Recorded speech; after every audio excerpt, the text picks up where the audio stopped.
Comme je n'avais rien à faire que se tenait dans le quartier un congrès extraordinaire, j'ai poussé la porte d'entrée.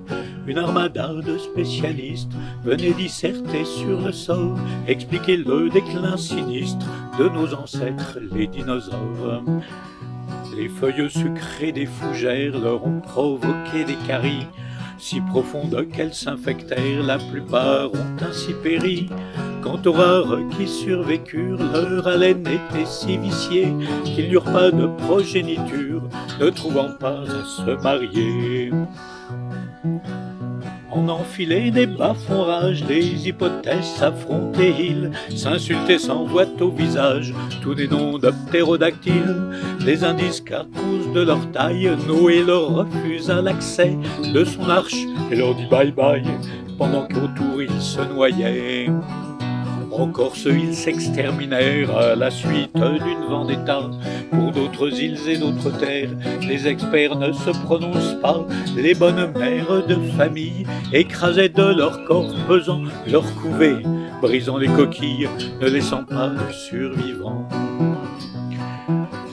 Autour des deux principaux thèmes, réchauffement et tectonique, il s'envoie des anathèmes, alimentant les polémiques. L'excès d'éruptions volcaniques liées à leur lourd piétinement provoqua des failles sismiques, puis la dérive des continents. Au cours d'une bourrée cruelle, une fissure a séparé les rangs des mâles et des femelles qui ne purent plus copuler.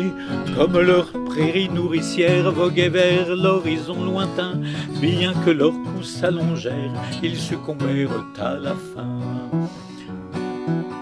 Herbivores de grande taille, ils relarguaient à chaque pète des gaz de méthane en pagaille qui ont réchauffé la planète, le volume de leur flatulence augmentant exponentiellement.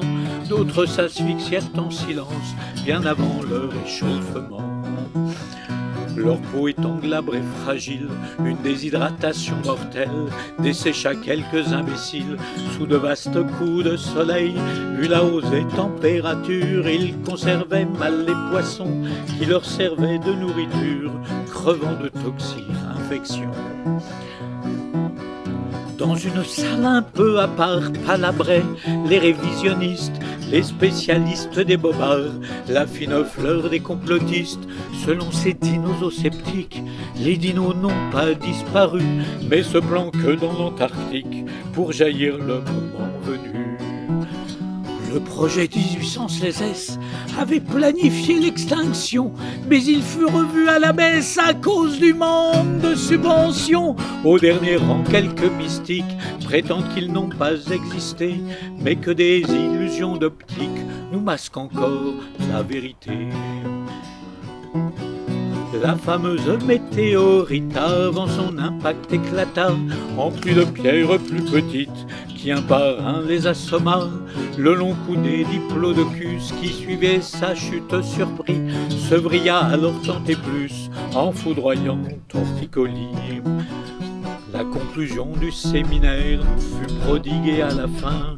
Entre tous ces avis contraires, ils s'accordaient sur un seul point. Ils convinrent que l'extinction survint. C'est un apport bien mince, très peu après l'apparition de l'espèce Saurus sapiens. Ba bam ba bam bam ba ba bam bam ba da dam bam ba da dam ba da da dam dam da da dam dam da da dam dam da da dam.